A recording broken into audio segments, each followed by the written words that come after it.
The voice on the other end of the line was maddeningly calm. A tranquil pond in the face of Karen Whitmore's personal hurricane. "He's taunting me," she shrieked into her pearl-white iPhone 16 Pro, her voice cracking with the sheer, unadulterated injustice of it all. "He's deliberately and maliciously destroying my children's summer. Ma'am, who is taunting you?" "My neighbor, Mark Henderson, 1224 Crimson Maple Drive. He's excavating his yard with a machine. It's an act of aggression, a targeted provocation against my family."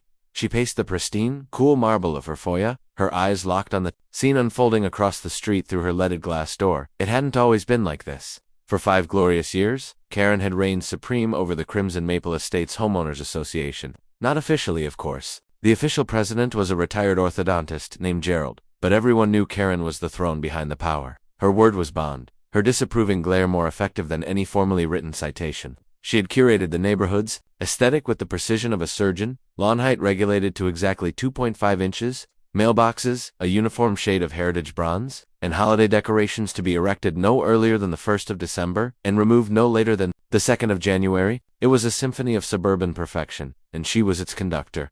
Then, 6 months ago, the Hendersons moved in. They bought the Miller house, a lovely 2-story colonial directly opposite her own. At first, the problem was minor. A delivery van parked on the street for 3 hours instead of the designated 2, a garden ceramic gnome appearing beside the rose bushes. Each infraction was met with a polite but firm email from Karen, citing the relevant bylaws. Each time the issue was rectified, but without the appropriate level of deference. There was no apology, just silent compliance. It was unsettling. The real war began in June. The Hendersons' property came with a magnificent in-ground pool, a shimmering turquoise jewel that the previous owners, the Millers, had generously allowed the neighborhood children to use on designated community days. Karen's children, 12-year-old Braden and 9-year-old Kayla, had come to view the pool not as a privilege, but as an extension of their own backyard. Mark Henderson, a quiet man who worked from home in some vague tech capacity, had different ideas. On the first day of summer vacation, Braden and Kayla, clad in their swimsuits, had marched across the street as they always had, only to be met by Mr. Henderson at his gate. "Sorry, kids," he'd said, his tone polite, but impenetrable. "The pool is for our family and invited guests only." Karen, watching from her kitchen window, had felt a surge of righteous indignation.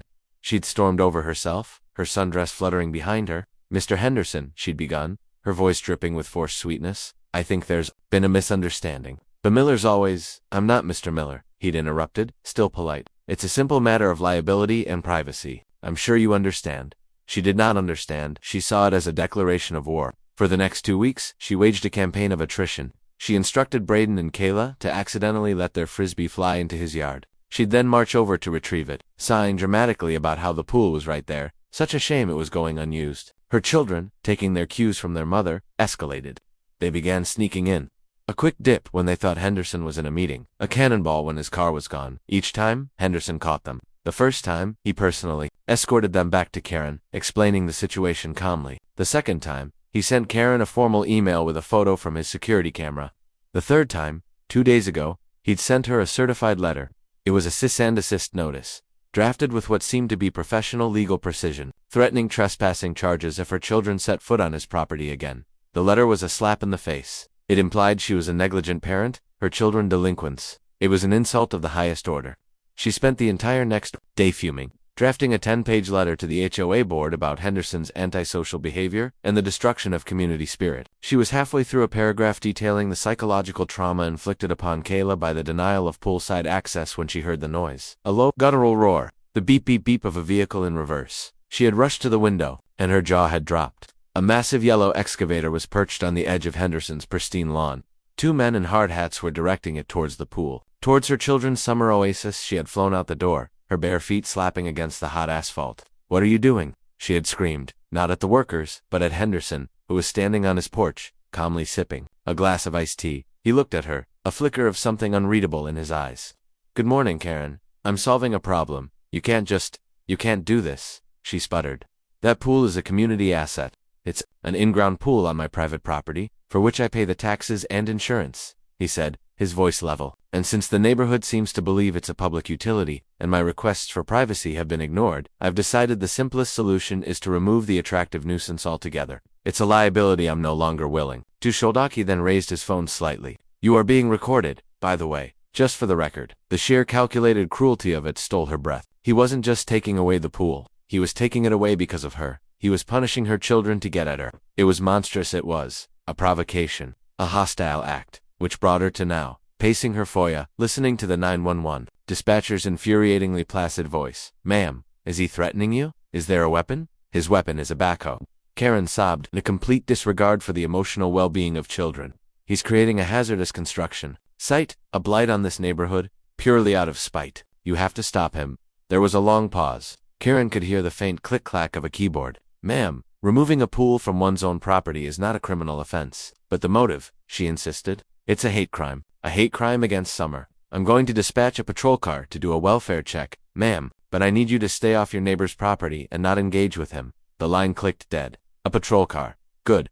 Finally, a man with a badge would see the injustice being perpetrated. She smoothed her hair, composed herself, and waited 20 minutes later. A police cruiser rolled silently to the curb. A single officer, a man whose weary posture suggested he'd seen it all, stepped out.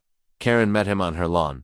Thank God you're here, officer, she began. Launching into her prepared speech, she detailed the history of the pool, the established precedent, Henderson's cold-heartedness, the certified letter, and the final soul-crushing act of landscape terrorism currently underway. The officer listened patiently, his gaze drifting from Karen's impassioned face to the hole in the ground across the street, where the excavator was now methodically cracking the concrete shell of the pool into manageable chunks. Then, he walked over and had a brief, quiet conversation with Mark Henderson, who simply showed the officer a document on his phone, probably the work permit. Henderson then gestured with his phone towards Karen, and the officer nodded. He walked back over to her, his expression unreadable. Ma'am, he said, his voice flat. Mr. Henderson is in full compliance with city ordinances. He has a permit for the removal. He is on his own property, but he's doing it to torment me, she cried. He admitted it. He said he was solving a problem. The problem was my children wanting to swim, ma'am. His motivations are not a police matter, the officer said, his patience visibly fraying. He also has you on video, from his security cameras, and his phone, screaming at him on his property line. What I suggest you do is go back inside. What I must tell you is that calling 911 for a non-emergency like a neighbor, removing their own swimming pool is a misuse of emergency services. If you do it again, you could be cited. Do you understand? Cited her, Karen Whitmore, the guardian of Crimson Maple's civility, was being threatened with a citation while that monster across the street was pulverizing her children's happiness into rubble and dust. The injustice was so profound, so staggering, it left her speechless. She could only nod, her throat tight with rage. The officer gave a final, tired look at the whole ridiculous scene and drove away, defeated. Humiliated, Karen retreated into her house. The grinding sound of the excavator was the soundtrack to her despair. A few hours later, her husband Richard came home. Richard was a man who valued peace above all else. A vice president at a regional bank who saw the world in terms of risk and liability. What in God's name is going on, Karen? He asked, loosening his tie as he stared at the construction site. She told him everything, expecting sympathy, expecting him to be outraged on her behalf. Instead, his face grew pale. You called 911? He whispered aghast. After he sent a cease and desist, Karen, what were you thinking? Our kids were trespassing. We're lucky he didn't sue us. He declared war. Richard, I was defending this family's honor. You were defending their right to use a stranger's pool, he shot back, his voice rising. This is exactly the kind of thing I'm always talking about. You escalate everything. You turn. The viral video was a digital wildfire, and Karen Whitmore was at its epicenter. For 3 days, she became a hermit, the curtains of her immaculate home drawn tight against the world. Her phone buzzed incessantly with texts from friends, acquaintances, and even distant relatives, all sharing the link, some with laughing emojis, others with feigned concern. Richard had moved into the guest room, his silence a condemnation far louder than any argument. Braden and Kayla moped around the house, their summer boredom now compounded by the shame of their newfound internet infamy. But Karen wasn't wallowing. She was plotting. The humiliation had cauterized her initial shock, forging it into a cold, diamond-hard resolve. Mark Henderson thought he was clever, using modern tools like high-definition cameras and viral videos. But Karen was a student of a more ancient and powerful text, the Crimson Maple Estate's covenants, conditions, and restrictions. The CC and RS. It was a 3-inch thick binder filled with legalese, so dense it could bend light. To most residents it was a mysterious document they'd signed without reading. To Karen, it was scripture. She had spent the last 5 years mastering its arcane passages, its clauses and subclauses, its amendments and addendums, and now, she was going to use it as a weapon. On the 4th day, she emerged from her self-imposed exile. She showered, styled her blonde bob into its signature helmet of authority, and put on her power suit, a crisp linen pantsuit in a shade called assertive beige. Her war room was the dining room table, where she laid out the CC and RS stack of fresh legal pads, and a set of color-coded HIGH-LIGHTERS. Her strategy was simple. She would not engage Henderson directly. That was his battlefield, the realm of emotional outbursts and cell phone recordings. Her battlefield was paperwork. She would bleed him dry with 1,000 paper cuts, each one a perfectly cited, legally binding violation notice. Her first target was the gaping, dirt-filled wound in Henderson's yard. She pored over Article 4, Section 8, Landscaping and Aesthetics. It stipulated that any major landscaping project must be completed within a reasonable time frame, defined in a footnote as 30 days. Furthermore, any excavation left open for more than 48 hours must be surrounded by a temporary safety fence of no less than 4 feet in height. Henderson's pit had been open for 4 days, and there was no fence. With a triumphant smile, Karen drafted her first complaint. She didn't write it as Karen Whitmore, the aggrieved neighbor. She wrote it as a concerned resident, submitting it anonymously through the HOS online portal. She cited the bylaws with the precision of a law professor and described the pit as a grave danger to the community's children and small pets. 2 days later, a flimsy orange plastic mesh fence appeared around the perimeter of the hole. It was the cheapest, ugliest fence imaginable. A victory, but a hollow one. He was complying, but with a sneer. Karen moved to her next line of attack. The dirt. The excavator had left a mountain of displaced earth on a blue tarp at the edge of his driveway. Article 5, Section 2, Property Maintenance. All property owners shall maintain their lots in a neat and orderly condition. No refuse, debris, or unsightly materials shall be permitted to accumulate. Another complaint was filed. The subject line, unacceptable accumulation of earth and debris. She described the dirt pile as an eyesore that was incongruous with the established aesthetic standards of Crimson Maple Estates. She also hinted that the recent rains could cause muddy runoff onto the pristine sidewalk, a violation of Article 7, Section 4. The next day a dump truck arrived and hauled away the dirt. In its place, however, Henderson laid down a fresh layer of sod. It was a vibrant, almost unnaturally green patch of grass that didn't quite match the rest of his lawn. This was an opening. Karen dove back into the binder. Article 4, Section 9A. Approved flora. The CC and RS contained a pre-approved list of turfgrass varieties, designed to ensure a uniform look throughout the neighborhood. St. Augustine and Zoysia were acceptable. Bermuda was permissible with prior written approval from the Architectural Review Committee. Karen, who could identify grass types with the skill of a PGA groundskeeper, knew at a glance that Henderson's new sod was a cheap, fast-growing Kentucky bluegrass blend. It was flagrantly, offensively, NAN-compliant. This time, she didn't file anonymously. This was a technical violation that required her expertise. She drafted a formal notice of noncompliance on official HOA letterhead, which she borrowed from the community center office, and signed it as Karen Whitmore, concerned homeowner and unofficial member of the beautification subcommittee. She detailed the specific transgression, cited the bylaw, and gave him 14 days to remediate the non-conforming turf. She hand-delivered it to his mailbox, feeling a thrill of righteous power. A week passed with no response. The Kentucky bluegrass continued its verdant, illegal growth. Karen was preparing to escalate the matter to a formal fine when a plain white envelope appeared in her own mailbox. It was addressed to her and Richard. There was no stamp, no return address. Inside was a single sheet of paper. It was a copy of her violation notice, the one about the grass. But Henderson had made some annotations in red ink. Next to her citation of Article 4, Section 9A, he had written, "See Amendment for C." Passed the 2nd of November 2023, Karen's blood ran cold. She scrambled for her copy of the CC&Rs, frantically flipping to the amendments section at the back. She rarely bothered with the amendments. They were usually about minor administrative changes, but there it was. Amendment 4C, passed at the sparsely attended November meeting last year, introduced a new subclause, allowing for the use of alternative, drought-resistant turf blends with the aim of promoting water conservation. Henderson's Kentucky Bluegrass blend was listed as an example of an acceptable alternative. He had known he had laid the trap, and she had walked right into it. But that wasn't all. Scrawled at the bottom of the page in the same red ink was a personal note. Karen, it read, "I appreciate your diligence in upholding our community standards. In that spirit, I couldn't help but notice a few items myself." Attached were 3 stunningly high-resolution photographs. The first was a close-up of the base of her own mailbox. The heritage bronze paint was slightly chipped at the bottom, revealing a fleck of the original black underneath. He had circled the chip and written, Article 3, Section 2, Mailbox Maintenance. Mailboxes must be maintained in a state of good repair and uniform color. The second photo was of her roof, taken from an angle that must have required a drone. It showed her satellite dish. He had drawn an arrow to it and written, Article 6, Section 5, External Apparatuses. No satellite dish larger than 24 inches in diameter shall be visible from the street. Her dish, installed 8 years ago, was 30 inches. The third photo was a time-stamped image of her recycling bin, taken at 7 p.m. on a Tuesday, he had noted. Article 5, Section 3, Waste Receptacles.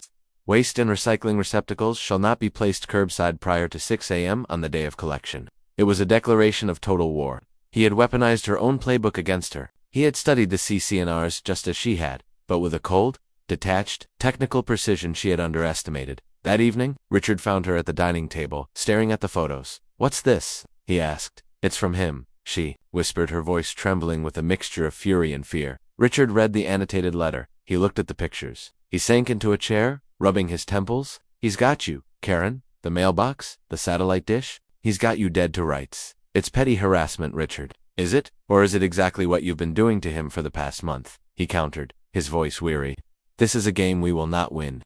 He's better at it than you are. He's baiting you, and you keep taking it. First the video, now this. When does it stop?" "It stops when he is gone," she hissed, slamming her palm on the table. "He is a cancer in this community, and I will cut him out."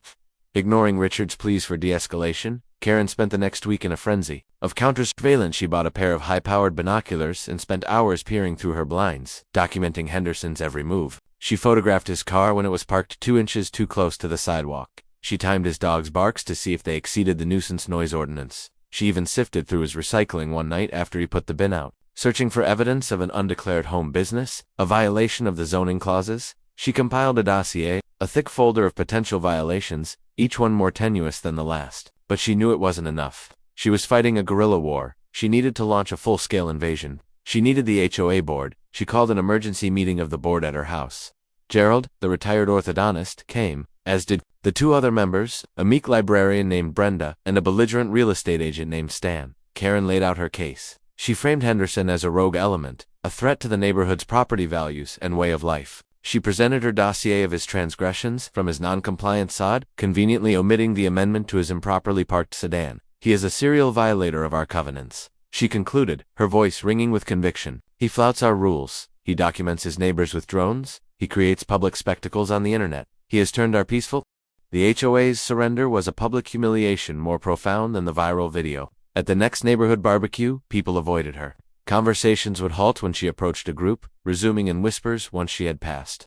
Brenda the librarian wouldn't make eye contact at the community mailbox, and Stan the realtor, who once fawned over her every opinion on property values, now crossed the street to avoid her. She had been excommunicated. Richard's presence in the guest room became permanent. Their home was a cold war of slammed cabinets and heavy sighs. Stripped of her institutional power, Karen felt a desperate clawing need to regain control. Focus shifted from the community bylaws to the man himself. Mark Henderson.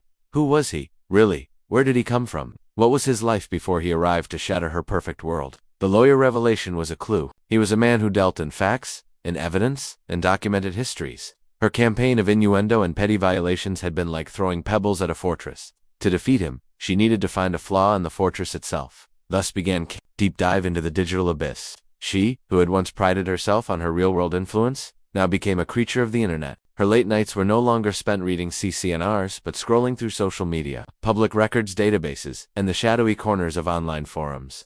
Her search history became a litany of obsession. Mark Henderson lawyer, Mark Henderson, real estate law, Mark Henderson previous address, Mark Henderson wife, Mark Henderson scandal. The initial results were frustratingly clean. His law firm's website painted him as a brilliant, if unremarkable, professional. His LinkedIn profile was a sterile list of accomplishments. He had no public Facebook, no Instagram, no Twitter. His digital footprint was almost non-existent, a deliberate and disciplined erasure that was, in itself, suspicious. People didn't just not have social media in 2025. They curated it, or they hid it. Her first breakthrough came from his wife, Sarah.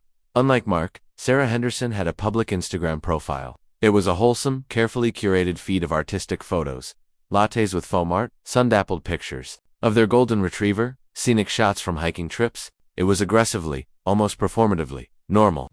Karen scrolled back years, through hundreds of photos, looking for a crack in the facade, and then she found it. A post from 4 years ago, a picture of Mark and Sarah, smiling on a beach, with a caption, celebrating 5 amazing years. "So glad we left the gray skies of Cedar Creek behind for a new start." Cedar Creek, it was a small city about 300 miles north. A new start from what Karen's fingers flew across the keyboard. Mark Henderson, Cedar Creek. The search results were different now, more localized. News articles from the Cedar Creek Gazette, Most were bland announcements about his making partner at a local law firm there, Dalton, Briggs and Henderson. But then she found it. A single article from 5 years ago with a headline that made her heart pound. Local developer's sudden bankruptcy leaves subdivision in limbo. Law firm under scrutiny. The article detailed the collapse of a major housing development called Riverwood Bluffs. The developer had declared bankruptcy midway through construction, leaving dozens of families who had put down large deposits in financial ruin. The law firm that had handled the contracts and escrow accounts for the project was Dalton, Briggs, and Henderson, Mark Henderson's firm. The article was vague about the firm's role, quoting a spokesperson who denied any wrongdoing and stated they were cooperating with investigators. There were no follow-up articles, no charges ever filed. It was a dead end, but a tantalizing one. It was a hint of scandal, a whiff of financial impropriety. It was something.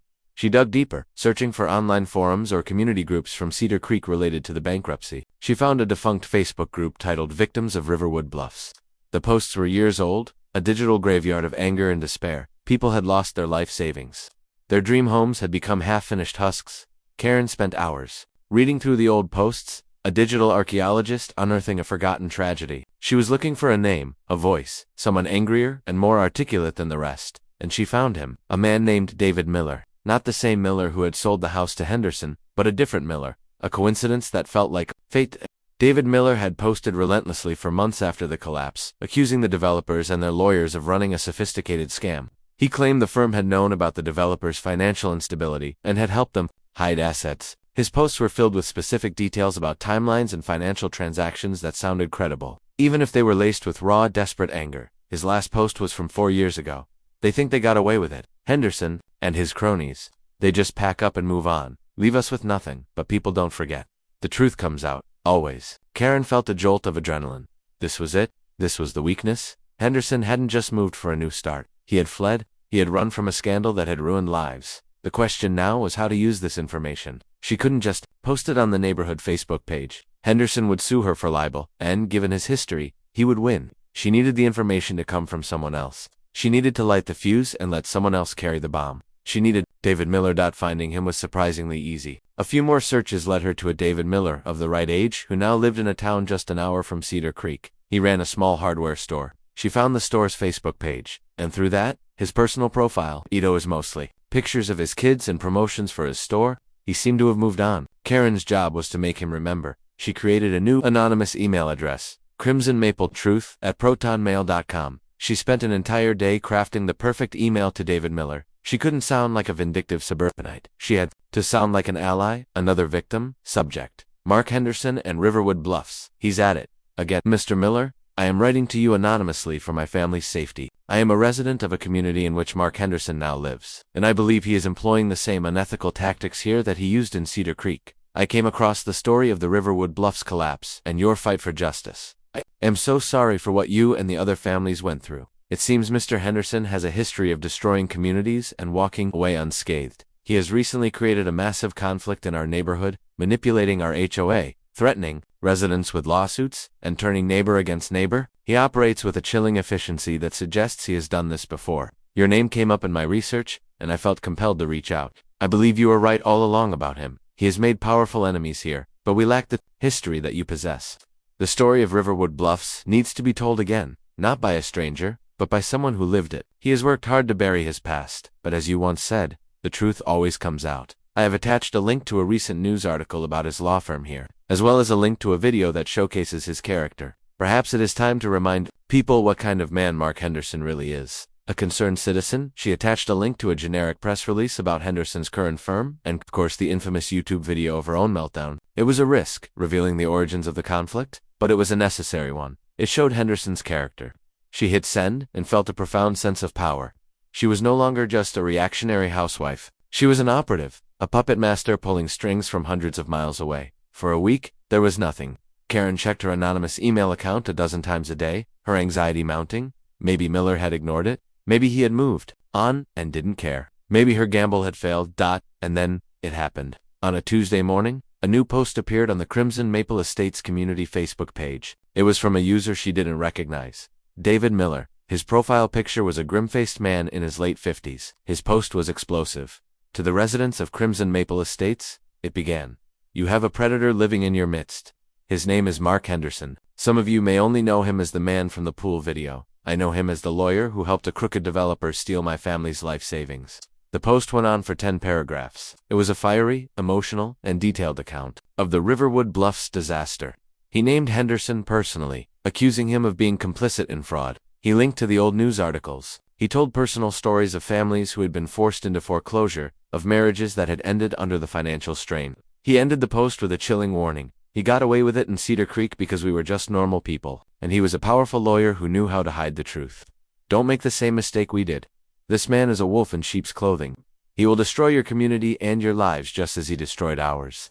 Ask him about Riverwood Bluffs. Ask him where the money went. Don't let him hide. The effect was instantaneous. The Facebook page, usually a placid stream of lost cats and recommendations for plumbers, erupted. Within an hour, there were hundreds of comments. People were tagging Mark Henderson, demanding answers. The video of Karen's meltdown was The legal document felt heavier than a tombstone in Karen's hands. The words swam before her eyes: tortious interference, conspiracy to defame, financially ruinous. This wasn't a cease letter from a cranky neighbor. This was a declaration of war from a downtown law firm with an entire floor of letterhead-wielding assassins. And Mark Henderson had aimed them squarely at her.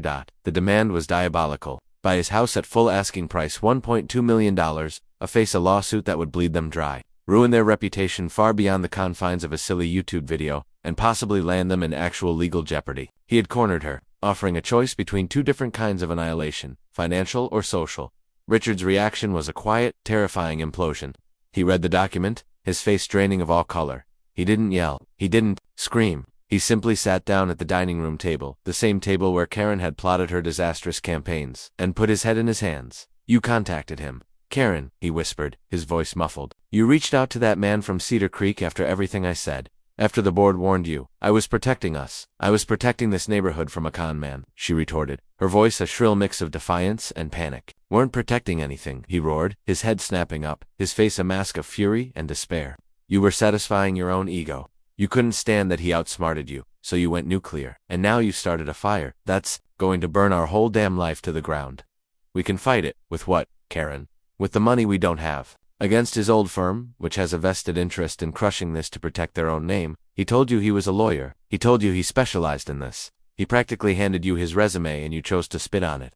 He traced the email, of course. He traced the email. That's what people like him do. The 48-hour deadline hung over them like a guillotine. They spent the first 24 hours in a frantic haze, consulting their own lawyer, a local guy named Frank who handled their wills and property closings. Frank read the complaint and his face went grim. This is bad, Karen, Frank said. Peering over his glasses. This isn't amateur hour. They've established a clear line from your anonymous email to Miller's post to Henderson's tangible financial damages, namely, having to sell his house. Tortious interference is hard to prove, but they've laid out a textbook case. They have digital receipts. So we fight, Karen insisted. Though her bravado was crumbling, the fight could cost you hundreds of thousands in legal fees alone, with no guarantee of winning. If you lose, the judgment could be catastrophic. They could go after your assets, your house, your savings. Frank leaned back, sighing. The offer to buy the house is his way of showing you he has you. It's cruel, but it's also a way out. An expensive, humiliating way out, but it's a door that isn't a courtroom. The second 24 hours were a blur of hushed, frantic arguments with Richard and tense calls with their financial advisor. They could, just barely, afford it. It would mean liquidating most of their stock portfolio, taking out a massive bridge loan, and living on a shoestring budget for the foreseeable future. Kaylee's private school was out. The annual trip to Aspen was a distant memory. Their comfortable upper-middle-class life would be over, replaced by a mountain of debt. In the end, it was Richard who made the decision. His face was gray, aged 10 years and 2 days. We do it, he said, his voice hollow. We buy the house, we sign the apology, we make this go away. There is no other choice. Karen felt a wave of nausea. To apologize publicly was to admit defeat. To buy his house was to erect a permanent monument to her own humiliation right across the street from her. She would have to look at it every single day. The empty patch of dirt where the pool used to be would be a constant, glaring reminder of her failure.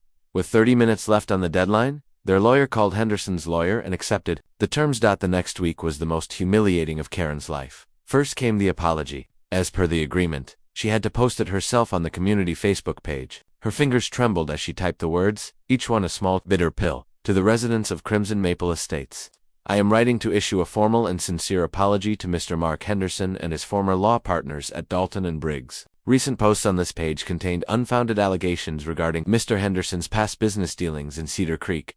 After reviewing the facts, it is clear that these statements were inaccurate and defamatory. I deeply regret my role in spreading this misinformation and the distress it has caused Mr. Henderson and his family. He has been a respectable member of our community, and I wish him well in the future." The reaction was swift and brutal. The same neighbors who had hailed her as a hero a week ago now turned on her with venom. She was a liar, a manipulator, a hypocrite. The comments painted her as a pathetic, vindictive woman who had been caught and forced to grovel. Her social standing in Crimson Maple, which had briefly recovered, was now not just gone, it was permanently toxic. Then came the closing. It was a sterile, silent affair in their lawyer's conference room. Mark Henderson was there, looking impassive in a tailored suit. He didn't gloat. He didn't even make eye contact with Karen. He just signed the papers with a calm, methodical efficiencies, collected his check, and left. The silence was more damning than any insult. They now owned 1224 Crimson Maple Drive, a $1.2 million albatross around their necks. The first few weeks were surreal. The for sale sign came down, replaced by the grim reality of owning two houses on the same street.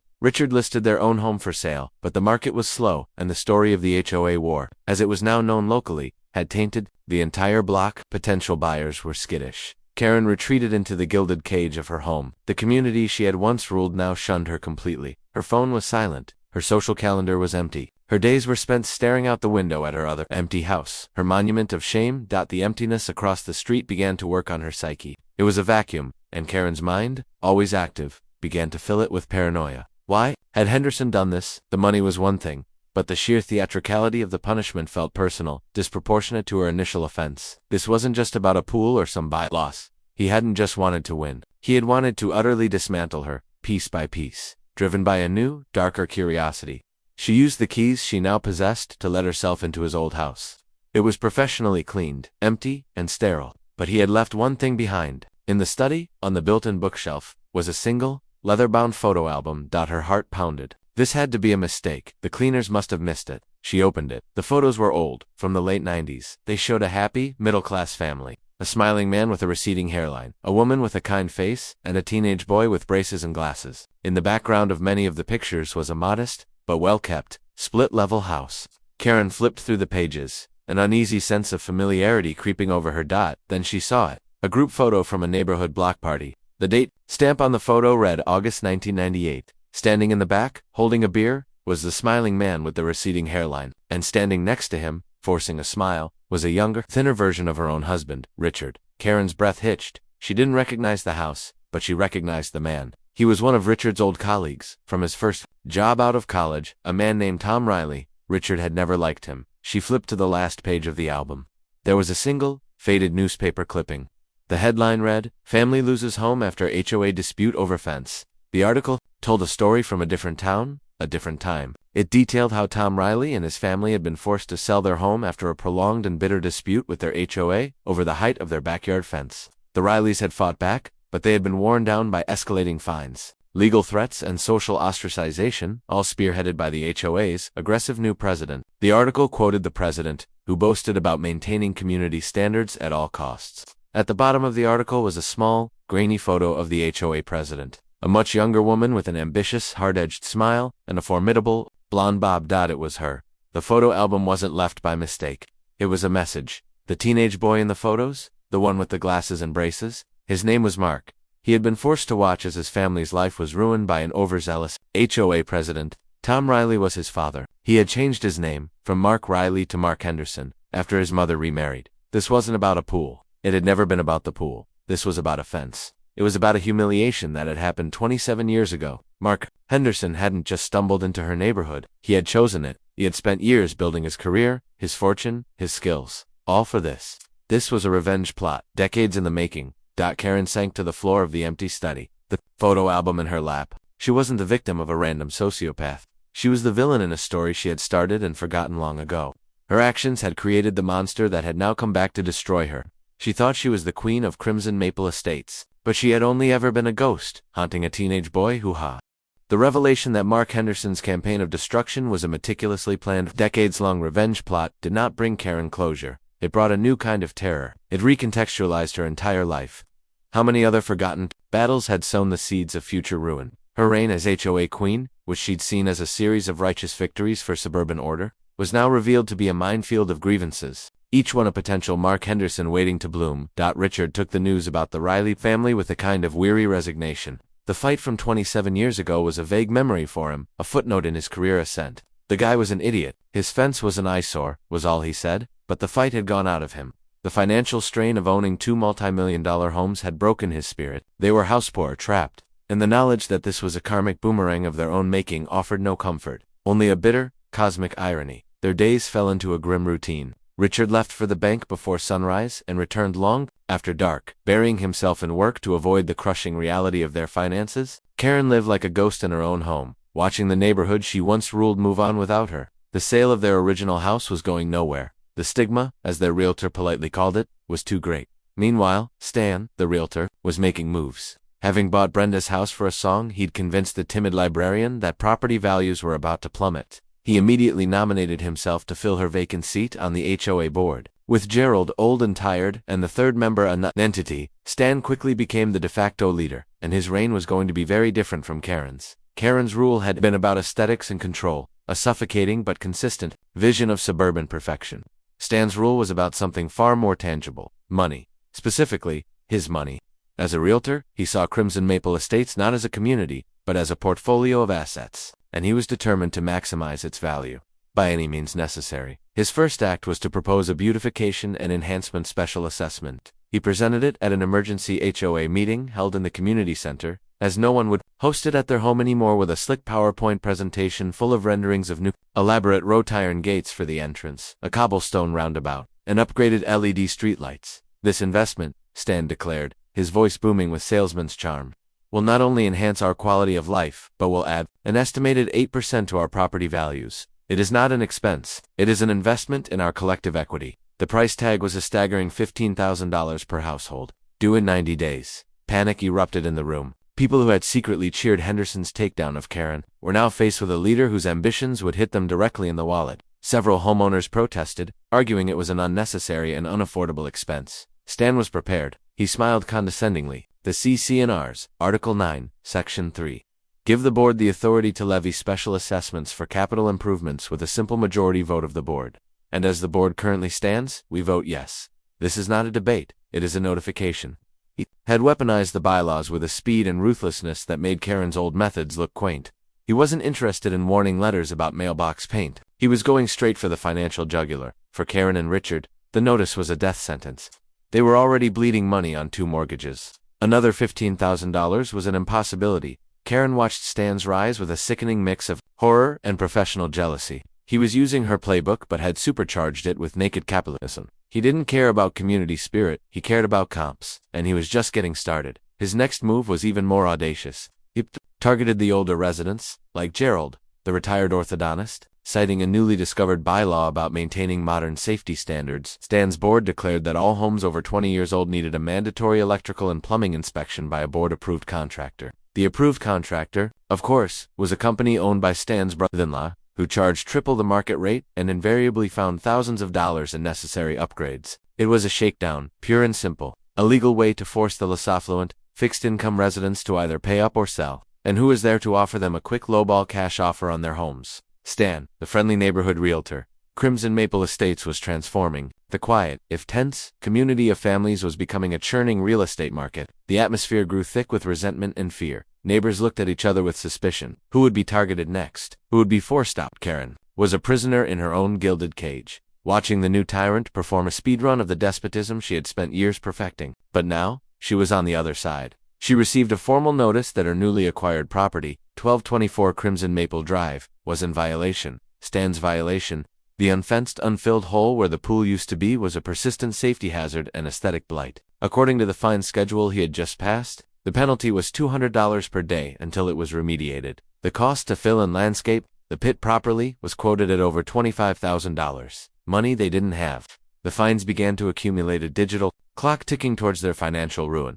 Desperate, Karen did something she never thought she would do. She started talking to her neighbors again, not as their queen, but as a fellow peasant. She found hushed conversations in driveways, anxious whispers over backyard fences. She learned the full scope of Stan's operations. He was fining one family for cracks in their driveway, another for having a basketball hoop that wasn't on the pre-approved list he had just created. He was systematically pressuring anyone he perceived as a financial weak link, a small, clandestine resistance began to form.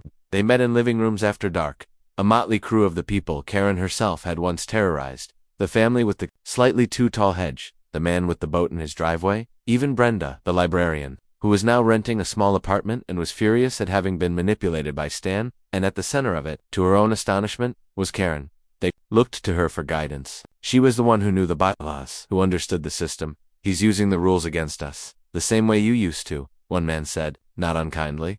"The rules can be changed," Karen said, a spark of the old fire returning to her eyes. "The board can be changed. There's an annual election for the presidency. Gerald's term is up. We can run a candidate against Stan, who would be crazy enough to run against him," Brenda asked. "He'd destroy them." All eyes in the room turned to Karen. She was the only one with nothing left to lose. Her reputation was already in ashes. Her finances were collapsing. She was the only one who understood the enemy because she had been the enemy. The irony was staggering. To save her home, she would have to become the very thing she had created Mark Henderson to be, a populist hero fighting a tyrannical HOA. The campaign was a bitter, ugly affair. Stan used the HOA's funds, their own money, to send out glossy mailers, denouncing Karen as a disgraced, unstable, and financially insolvent candidate. He posted copies of the lawsuit Henderson had filed, highlighting the apology she had been forced to sign. Karen fought back with grassroots tactics. She and her small band of rebels went door to door. She didn't talk about aesthetics or uniform mailboxes. She talked about financial abuse, about special assessments and predatory fines. She talked about their homes, their savings, their right to live without fear of being bankrupted by their own neighborhood association. She presented herself not as the old Karen, but as a reformed sinner who had seen the light. Some people laughed in her face, but others, feeling the sting of Stan's regime, listened. They were tired of the fear. They were tired of the constant threat.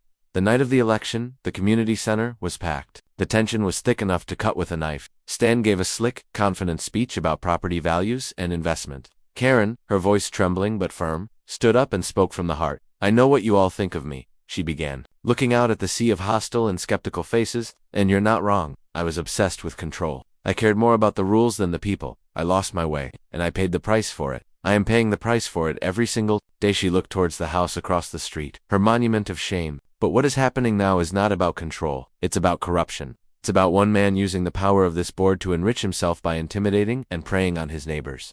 I helped create the system that allows him to do this, and I am asking you for the chance to help dismantle it." The vote was by secret paper ballot. The counting took almost an hour. Karen stood with Richard, her hands clammy, her heart pounding. She had no idea if she had reached anyone. Finally, Gerald stood up to announce the results. He unfolded the paper, his hands shaking slightly. By a vote of 54 to 51, the new president of the Crimson Maple Estates HOA is Karen Whitmore. A stunned silence fell over the room, followed by a smattering of applause from her supporters. Stan's face went purple with rage. He stormed out of the room, slamming the door behind him. Karen had won an impossible, improbable victory. She was back in power. But as she looked around,